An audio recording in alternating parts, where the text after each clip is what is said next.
Alright guys, welcome back to NST weekly update of the market. इस video में हम लोग निफ्टी एंड अदर मार्केट्स को एनालाइज करेंगे using the wave methods which we use and follow.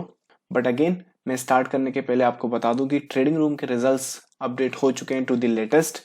And अगर यहाँ click करोगे तो आपको हर ट्रेड की डिटेल्स मिल जाएगी, कहाँ स्टॉप गया है, कहाँ टारगेट आया है.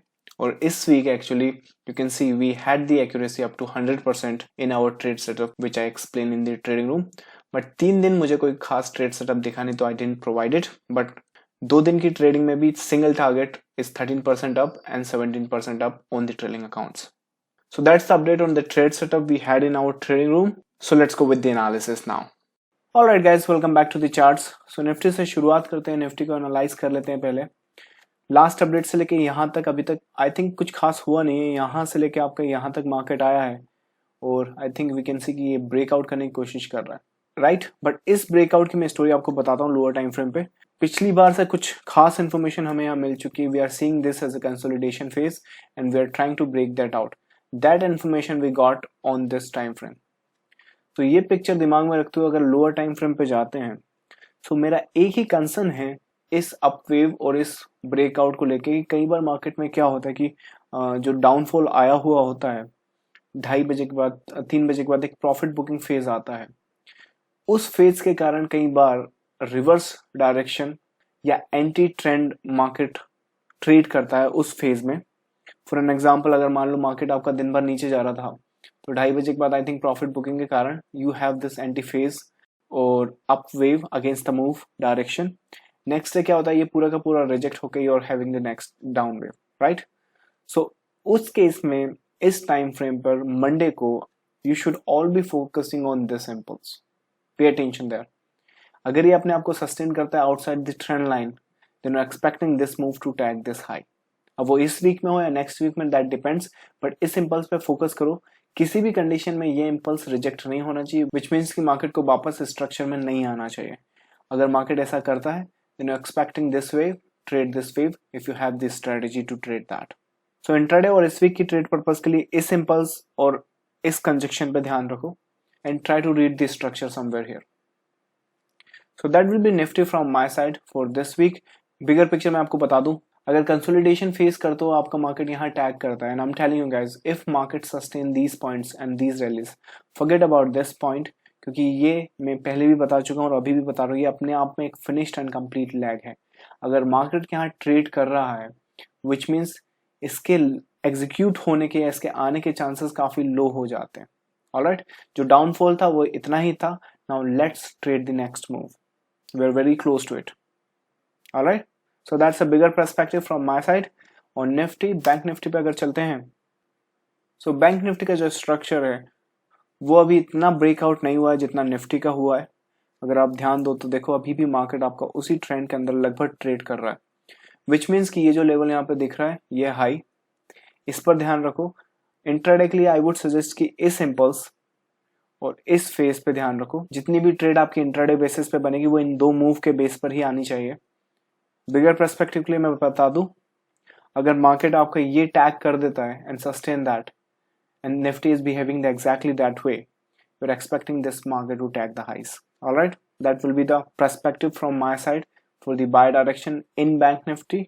बट कीप इन माइंड ये बैंक निफ्टी का स्ट्रक्चर अभी वीक है, उतना स्ट्रांग नहीं है जितना निफ्टी का है. अभी भी स्ट्रक्चर के अंदर में है, अभी भी इस रेजिस्टेंस के नीचे ही हम ट्रेड कर रहे हैं, विच मीन्स कि अगर कहीं रिजेक्शन आने वाली है तो आई थिंक कि बैंक निफ्टी एक पहला होगा जहां पे आपको रिजेक्शन देखने को मिलेगी. In that case bank Nifty इस वीक में ज्यादा वीक दिख रहा है निफ्टी से. बिगर पर्सपेक्टिव बैंक निफ्टी की again I would say the same.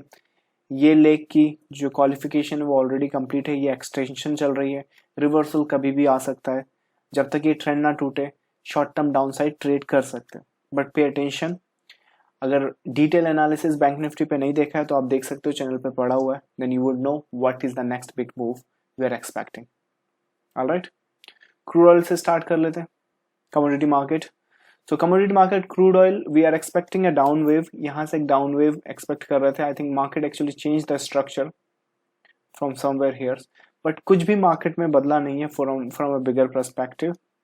You can see that structure change होने की वजह से जो लेंथ है डाउन वेव की वो कम हो गई. Now we are expecting this down wave to come up to this trend line and यहाँ पर अगर बायर सस्टेन करते हैं तो देखो एक हाई और आ जाएगा और then again you would be still expecting a down wave.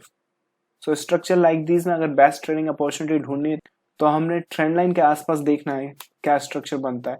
If you break this structure and sustain that with a consolidation, you are expecting a further down side.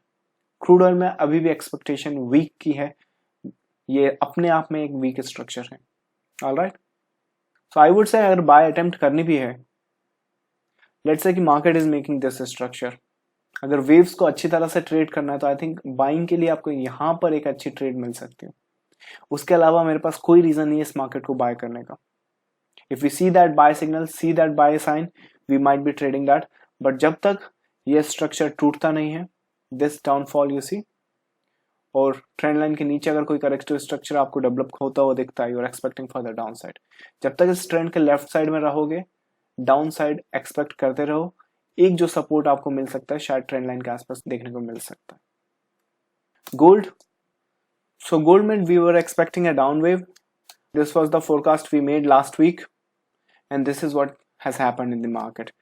अगर इस डाउनफॉल में हो तो ऑलरेडी देख सकते हो कि 800 पॉइंट्स के आसपास तो मूव आ चुका है, बचा रिमेनिंग भी जल्दी आ जाएगा। बट अगर ट्रेडिंग परस्पेक्टिव से देखना है और नई ट्रेड एग्जीक्यूट करना है तो कीप इन माइंड यहाँ पे एक कंसोलिडेशन फेज आता है तो ज्वाइन करना, ये लास्ट पीस हो सकता है क्योंकि मार्केट में ये ट्रेंड आपका यहाँ फॉलो हो रहा है और ये लेग जो आपका यहाँ पर एक्सपेक्ट कर रहे थे, I think because of this trend ये यहाँ पर या समवेयर यहाँ पर क्वालिफाई करता है फिनिश होने के, राइट। तो उस केस में अगर सेल कर भी रहे हो तो बी वेरी केयरफुल, ये लास्ट पीस हो सकता है। इस तरह के केसेस में ट्रेड एग्जीक्यूट करना है तो जब तक इस ट्रेंड के लेफ्ट साइड में रहोगे, वीक स्ट्रक्चर देखो, जैसे ये ट्रेंड तोड़ते हो और यहाँ पर जो रीसेंट का रेजिस्टेंस हो अगर वो वायलेट करता है, then the structure is changed and we need to look at that what that is telling us at that particular time. If you want the real time update on golds, I think you should be in our trading room, that way you get the update candle by candle, piece by piece. So what we are expecting in gold for the downside as long as you maintain this trend to the left side. Silver का थोड़ा सा structure change है यहाँ पर, जो momentum I was expecting कि somewhere यहाँ खत्म होना चाहिए वो थोड़ा और ऊपर जाके खत्म हुआ है। उस केस में क्या होता है, ये अपने आप में एक नया स्ट्रक्चर बन जाता है और जो डाउनफॉल आप यहाँ से देख पा रहे हो ट्रेंड लाइन के लिए, चांसेस काफी हैं कि अगर ये स्ट्रक्चर यहाँ पे ब्रेक नहीं करता विद इन आवर और टू, आई थिंक मार्केट तो क्लोज हो जाएगा जब तक, बट नेक्स्ट मंडे अगर हम देखें कि मार्केट अगर यहाँ ट्रेड नहीं कर रहा है और इस स्ट्रक्चर को तोड़कर यहाँ ट्रेड कर रहा है, विच मीन्स कि ये जो डाउनफॉल है वो यहाँ से नहीं वो और ऊपर से आ सकता है, विच मीन्स कि ये जो सिल्वर है ये इतना बुलिश इसलिए है। I will show you that with in a minute, let me show you the bigger charts. I think यहाँ फायर्स पे तो डाटा नहीं होगा, I think this is investing.com and silver अपने मंथली जोन में आ रहा है। अगर आप देखो तो काफी स्ट्रॉन्ग मूव आ रहा है और इस तरह के पैटर्न्स में चांसेस काफी होते हैं कि ये leg actually eventually will come and penetrate into this zone. So इस रीजन से जो सिल्वर है वो 1 आवर और डेली चार्ट पर ज्यादा स्ट्रॉन्ग है गोल्ड के पर्सपेक्टिव में। ऑलराइट, सो ऐसे केसेस में करना क्या होता है, सिमिलर जो शॉर्ट्स होते हैं, जो सेल साइड होती है, be very careful executing them. जब तक कि वो जोन में आपका मार्केट ना आए और जब तक आपका मार्केट कुछ वीकनेस ना दिखाए डेली स्ट्रक्चर पर, आई वुड से तब तक जो सेल्स हैं वो इंट्राडे रखो सिल्वर में, और अगर सेल साइड एग्जीक्यूट करना है तो I think gold is a good choice. So जितने भी सेल्स आपके बन रहे हैं, जितने भी सेल आप सेम स्ट्रक्चर सेम एनालिसिस, जब तक इस ट्रेंड के लेफ्ट साइड में ट्रेड कर रहे होगे, you would expect this as a downfall at least coming up to this trend line. But keep in mind क्योंकि सिल्वर का स्ट्रक्चर स्ट्रॉन्ग, यहाँ से एक अपसाइड आ सकता है, but keep the sell side of silver short term. So alright guys, this was Dev this side from NSTA। Alright traders, so close करने के पहले मैं आपको बता दूं कि सितंबर का बैच स्टार्ट होने वाला है, सिर्फ 3 सीट लिमिटेड हैं। For those who want to learn wave analysis, wave concept and the trading style which we follow, where risking is 1% and reward is up to 15 to 20%, then don't waste time and head over to the website